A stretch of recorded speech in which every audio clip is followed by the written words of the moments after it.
Desligue o ruído e conecte-se aos factos. Temos 10 estadias num dos hotéis de luxo Alma Lusa na Comporta. 2 adultos, 2 noites. Assine hoje o Observador com até 58% de desconto e habilite-se a ganhar. Tudo em observador.pt.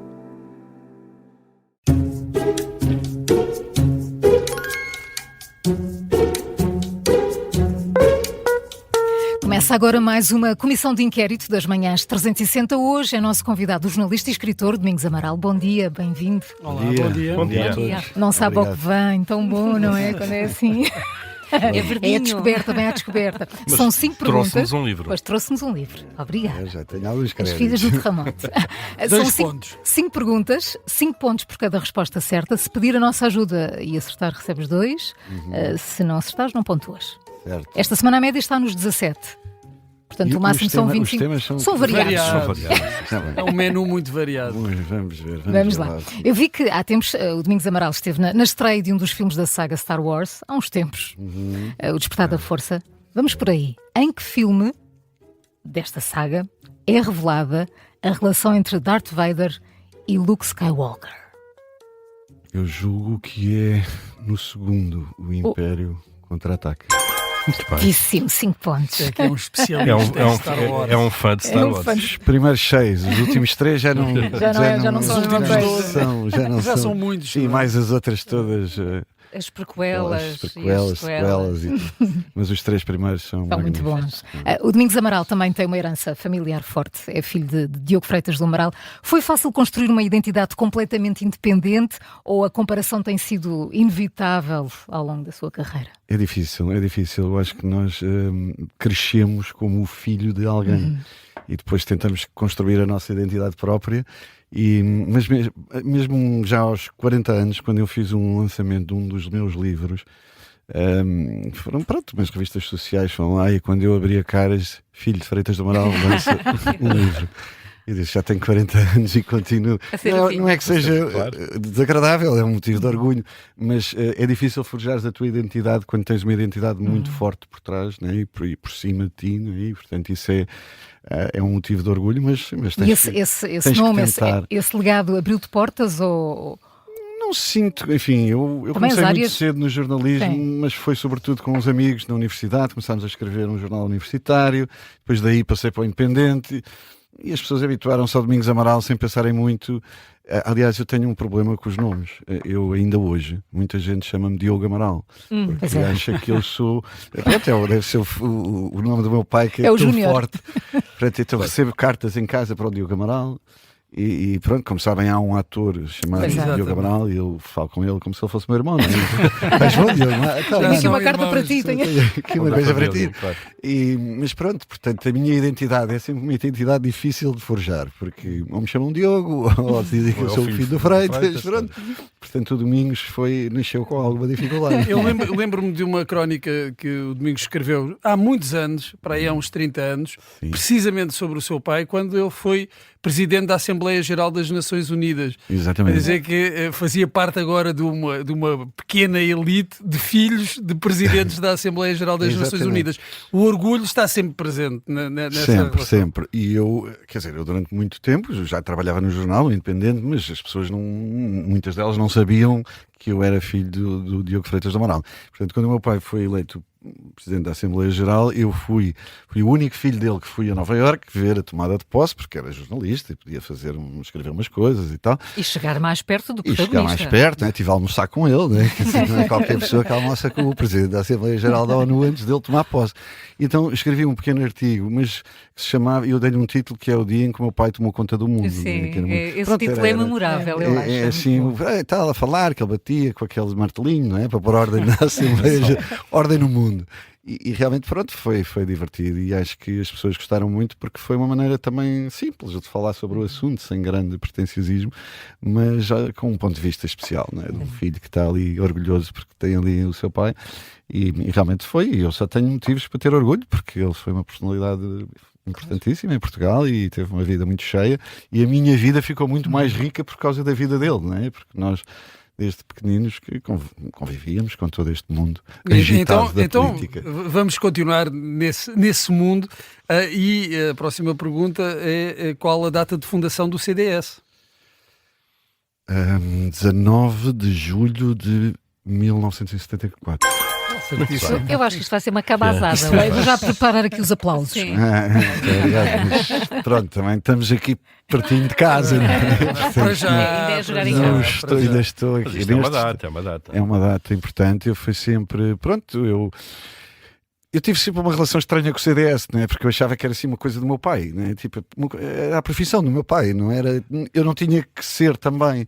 E portanto, eu durante muito tempo nunca me conseguia definir politicamente, porque pronto, quando a AD foi formada em 1979, aí sim, estávamos todos juntos, meus amigos, todos, porque havia muitos que eram do PSD, ou PPD, PSD na altura. Aliás, a minha irmã, Filipa, dizia sempre que era do PPD e PSD. E nós chegámos lá para ela.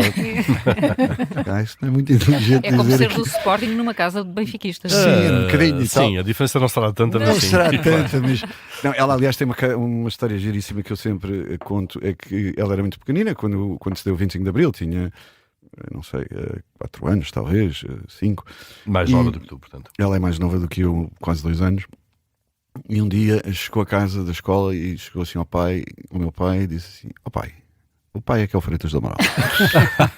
Porque ela ouvia falar, não é? Portanto, as pessoas todas falavam. E ela, para aquilo era uma coisa estranha para ela, não é? Então ficou famoso. É muito bom, isso é muito bom. O pai é que é o Freitas do Amaral. Domingos, e o que é que aconteceu ao CDS? Ui, isso é uma pergunta dificílima. Eu acho que aconteceu aquilo que acontece a muitos partidos políticos, perdem a sua razão de ser, não é? Ou seja, em 1974, por toda a Europa, a democracia cristã era um movimento muito importante, como foi no pós-guerra, desde o pós-guerra, mas com o tempo deixou de ser. Eu acho que há estes fenómenos, como por exemplo também aconteceu com os partidos comunistas e alguns socialistas, perderam os seus objetivos, perderam o seu foco e começaram a perder eleitores e praticamente desapareceram. Não é? E portanto isso é pena, mas assim, não há muito a fazer. É possível reverter isso ainda ou está condenado ao desaparecimento? É difícil de responder, mas eu não conheço muitos exemplos de que se tenha conseguido reverter nos sistemas políticos ocidentais decadências muito pronunciadas. Uma coisa é tu caís de 30 para 15, talvez isso ainda seja recuperável.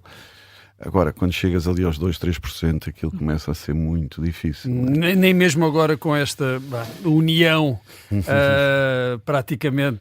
Quer dizer, eu acho que com o PSD... Fazes parte de uma aliança, pronto, tens ali o teu símbolo, mas na verdade, se o CDS fosse sozinho às eleições, ninguém sabe o que é que aconteceria outra vez, não é? E, portanto, a partir daí, e eu acho que esse fenómeno, se te reparares, está a acontecer também ao Bloco de Esquerda e ao Partido Comunista, quer dizer, eles estão a perder a sua razão de ser, a sua identidade, a sua força social, e isso a prazo faz desaparecer, como já desapareceram outros. Por exemplo, o UDP, lembro-me-nos que era um partido com alguma... MDP-CDE, o MDP-CDE, chegaram a ter representações parlamentares e depois desapareceram. No caso da direita ainda a crescer isso tudo é um espaço politicamente, partidariamente mais ocupado. Agora, sim, agora hoje em dia está ocupadíssimo. Eu lembro-me que o meu pai contava sempre a história que o CDS foi sempre visto como o partido mais à direita do sistema, porque em 1975 todos os que estavam à direita foram proibidos, não é? Portanto, havia uns fenómenos, assim, um partido liberal, o partido popular, o partido do progresso, o PDC depois também. O PDC, não sei o quê, o MIRN, lembra? Havia assim uns movimentos. Tudo foi proibido, não é? Que era aquilo que se chamava a tática do salame, que os comunistas faziam nos países, que iam começando a cortar as fatias, e o CDS teve mesmo para não ir às eleições. Aquilo foi, eles exigiram as assinaturas, o meu pai conta essa história, e em 48 horas eles tiveram que encontrar as 10 mil assinaturas e conseguiram, e portanto foi o último dos partidos. Ao centro, e ele dizia sempre: eu estou ao centro, o problema é que não há mais ninguém à direita, não é? Agora, o mundo mudou e aliás, eu estou sempre a citá-lo porque o meu pai costumava dizer isso. Não fui eu que fui para a esquerda, o mundo é que foi para a direita. Certo. E é um bocado verdade, porque ele sempre foi um democrata cristão, enfim, que tinha sempre aquela estratégia que se podia aliar ou ao PSD ou ao PS para ser uma... E isso chegou a estar, não é? aconteceu. E possibilitou fazer governos, tanto com um como com o outro. Mas com o tempo a passar, realmente o mundo virou um bocado à direita e começaram a nascer partidos, mais partidos nesta área, sobretudo dois, o Chega e a Iniciativa Liberal, que hoje em dia são muito fortes, não é? E portanto mudaram completamente o panorama político português, e isso é interessante de verificar. Aconteceu noutros países também, não foi só em Portugal. Última pergunta de política e depois vamos entrar aí vamos por outras águas, está bem? Mas ainda porque nos últimos tempos estiveste muito presente a recordar as presidenciais de 86. Pois foi. Muitas. E até 40 aqui anos depois, num podcast fantástico. Quiseram imenso a minha participação. Eu disse, pá, isto é que é. Fui a podcasts, fui à televisão várias vezes. Lado. Então, mas sobre estas, quantos candidatos concorreram à primeira volta das presidenciais? Eu tenho ideia que foram 11, mas não... Se tens ideia, fica por aí. Eu tive que confirmar, já não me lembro. Eu também não, já não me lembrava. Embora os importantes foram 5. Os outros 6 eram mais irrelevantes. Ou 2 que passaram à segunda volta, numa segunda volta muito menos renhida do que a de 86. Isto foi, os portugueses tiveram bom senso nesta escolha. Como é que interpretas estes resultados? Sim, eu acho que sim. Eu tomei publicamente a opinião... decidi a posição de revelar publicamente num manifesto que eram os não socialistas, por seguro, que aliás gerou um grupo no WhatsApp divertidíssimo, portanto nós divertimos imenso, já passaram várias vezes das eleições e continuam a se pôr mensagens no grupo divertidas. Divertidas e satisfeitas com o presidente que elegeram? Porque, pronto, eu acho que numa eleição presidencial nós não nos podemos esquecer que nós não estamos a votar em partidos, nem a eleger parlamentos, estamos a votar numa pessoa e, portanto, o caráter, a personalidade e o posicionamento pessoal de aquelas pessoas que se estão a candidatar é muito importante. E eu acho que, sinceramente, acho que André Ventura não reúne as condições para ser Presidente da República Portuguesa, por aquilo que ele fez nos últimos 7 anos. Ninguém está a dizer que daqui a 10 anos não possa ser diferente. Agora, ele tem um lado destrutivo sobre o sistema e isso acho que lhe retira as capacidades para ser Presidente da República. E, portanto, acho que entre os dois, para mim, não havia qualquer dúvida que António José Seguro tinha mais qualidades pessoais e políticas para ser um bom Presidente da República. Não é uma questão de ser um mal menor. Também é. Mas isso, a vida é assim. Eu costumo sempre dizer que o Dr. Mário Soares foi eleito contra o meu pai porque o Partido Comunista em peso votou nele. Gostavam muito dele. Não, mas achavam que era melhor ter o Dr. Mário Soares do que o professor Freitas Amaral, que era mais à direita. É assim nas presidenciais. Nós não temos que ter uma paixão para aquela pessoa. Nós temos apenas de olhar e ver quem são os dois candidatos. Qual deles, do meu ponto de vista, reúne maiores qualidades para ser Presidente da República. Pronto, falava da questão da personalidade para o cargo de Presidente da República. E para Primeiro-Ministro, vê André Ventura como um possível bom Primeiro-Ministro? Acho que é algo que é difícil de responder. Eu acho que o estilo de André Ventura é um estilo muito abrasivo e muito agressivo e muitas vezes muito conflituoso em demasia. E, portanto, eu não sei como é que é ele em funções executivas a governar. Os exemplos que nós vamos tendo por este mundo não abonam muito em favor das personalidades abrasivas. Estamos a ver neste momento nos Estados Unidos uma personalidade abrasiva e o que ela traz para as presidências ou para os lugares executivos. Portanto, por vezes é difícil. Agora, não me admiro que no futuro vamos ter que provavelmente fazer esse teste. Se ele conseguir vencer as eleições, um dia, pronto, cá estaremos para ver o que é que ele vale enquanto Presidente da República. Primeiro-Ministro. Eu acho que um dos problemas de André Ventura é que ele até hoje não fez nada de especial na vida, não é? A não ser falar. Porque ele não é empresário, não tem uma carreira profissional. Inspetor de Finanças, jurista. Sim, 2 anos, para aí, mas nunca... E, portanto, é um homem que viveu no sistema político, que ele critica tanto, mas é sobretudo um produto do sistema político. Político e mediático. É isso. Que diz não pertencer, não é? Sim, porque tem essa posição inteligente e populista, mas a verdade é que há um dia em que vão ter que mostrar a capacidade que têm, claro, para administrar o poder. Eu costumo dizer sempre que é muito mais fácil criticar o poder do que administrar o poder. Isso é que é difícil. Muito Portanto, vamos ver um dia. Domingos Amaral, estás com 15 pontos. Vamos entrar na história? Sim. Vamos lá, esta é muito Portanto, fácil. se até aqui foi difícil... Não, esta agora... Agora então vai ser dificílimo. Cronista do Reino, é considerado por alguns o pai da historiografia portuguesa. Escreveu, por exemplo, a Crónica de Dom João I. Quem é? Agora, eu acho que é o Fernão Lopes. E achas muito bem. Muito obrigado. Mais 5, não é? Vão 20. 20. A caminho, Vão 20. Já só a falta. caminho de ser São totalista. 5 perguntas. Sim. Epá, isto se fosse o que é ser milionário. Levamos o prémio máximo. Era o carro já. É, não é? Pois. Domingos, e por falar nisso, os romances históricos são o quê? São um talento, são um vício ou são um bom filão para explorar na literatura? São as três coisas ao mesmo tempo. Eu sempre gostei muito de história, apesar de ser formado em economia, tenho uma paixão muito grande pela história, e sobretudo pela história de Portugal, porque eu acho que nós só não temos mais expressão na cultura do mundo porque somos um pequeno país, mas a nossa história tem episódios tão ricos como a história de França, de Inglaterra, de Itália e, enfim, dos Estados Unidos da América, que Não é mais se compara, recente. mas nem se compara com a história deles. Sim, mas temos episódios extraordinários e muito interessantes, seja do ponto de vista da personalidade das pessoas que estavam a intervir, seja da importância dos acontecimentos, e alguns até importantes para a história do próprio planeta e do mundo em geral, da nossa civilização. E, portanto, eu acho que temos uma riqueza muito grande e eu gosto imenso de ir à procura dessa riqueza e escolher momentos onde posso escrever um romance histórico, né?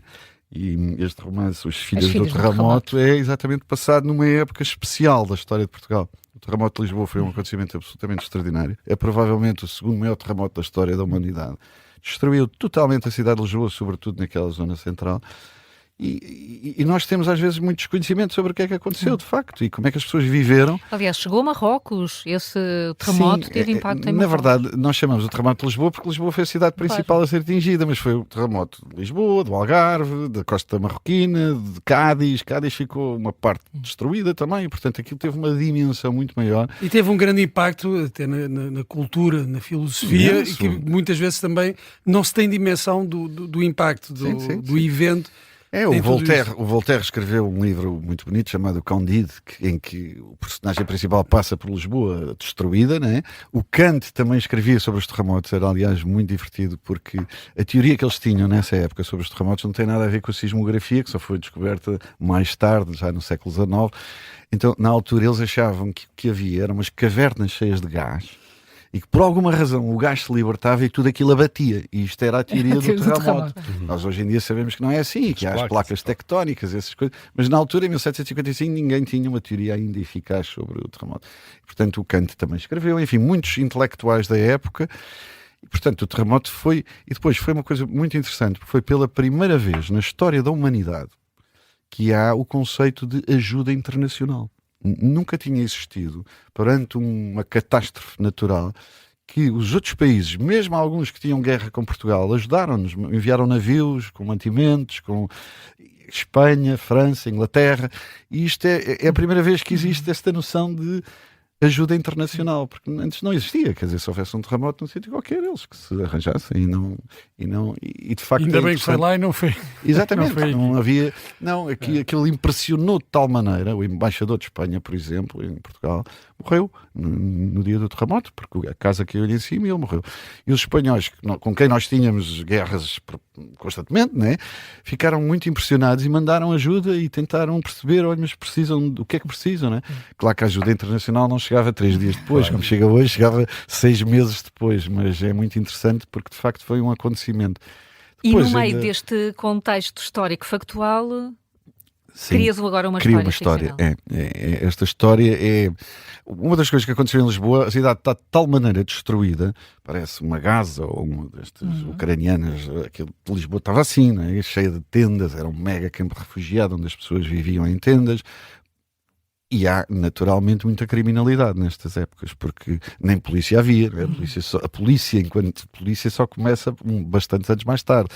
E, portanto, havia muita criminalidade. E há, de facto, histórias de mulheres que desapareceram. A criminalidade, quando há muita, é particularmente dura contra as mulheres, não é? Porque temos muitas violações, muitos... E, portanto, de repente desaparecem umas mulheres e ninguém sabe muito bem. E eu, a partir daí, disse, deixa cá ver. Tenho aqui uma história. O que poderá ter acontecido? Quem são? Então comecei a criar a minha história, que é a história de 7 raparigas, ali entre os 15 e os 18, 20 anos, que desaparecem em sítios diferentes da cidade, em dias diferentes, obviamente, e depois desaparecem sempre que há um terremoto. Por isso é que lhes chamam as filhas do terremoto. Uma das coisas que aconteceu em Lisboa nos anos seguintes ao grande terremoto foi haver réplicas. Inesperadamente havia uma réplica, e havia 3, 4 por ano. E então desaparecia uma rapariga quando havia um terremoto. Isto estava a causar muita perplexidade à população, não é? Porquê? Quer dizer, o que é que está a acontecer? Quem são as pessoas que levam? Estão mortas? Estão vivas? Né? Pronto, então a história é um pai à procura de uma das raparigas, né? A história de um pai que é um pirata que está preso, e depois o Marquês de Pombal, que ainda não é Marquês de Pombal, mas Sebastião José vai lá pedir ajuda porque os principais suspeitos são os árabes, que eram obviamente possíveis de andar Os estrangeiros. a arranjar raparigas para os haréns dos sultões, né? A sociedade toda virada do avesso é ótimo, pá. Levamos umas e vamos vendê-las em... Pronto, e então esta é a principal suspeita. E como o Santa Maria, que é o personagem principal, fala árabe, porque trabalhou e foi pirata com os árabes e tal, diz, tu és a pessoa indicada para tentar investigar o que é que está a acontecer. E ele não quer ao princípio, porque tem uma relação muito má com o Sebastião José, e ele diz, pois, mas uma das que desapareceu é a tua filha.